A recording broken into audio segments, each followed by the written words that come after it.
Gryaz laqabli jinoiy uyushma yetakchisi Turkiyada qo'lga olindi.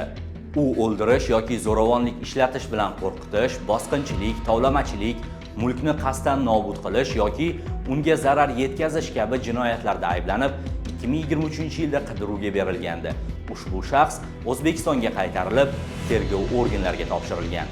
Ma'lum qilinishicha, Ichki ishlar vazirligining uyushgan jinoyatchilikka qarshi kurashish boshqarmasi, Davlat xavfsizlik xizmati hamda O'zbekistonning Istanbul shahridagi bosh konsulxonasi hamkorligida tezkor qidiruv tadbirlari olib borilgan.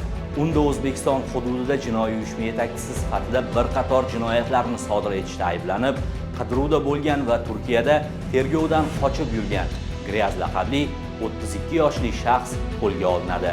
U jinoyat kodeksining qator moddalari bilan ayblanib, 2023-yilda Yashnobod tuman ichki ishlar organlari tomonidan qidiruvga berilgan. Anhoruzda qoling va bizni ijtimoiy tarmoqlarda kuzatishda davom eting.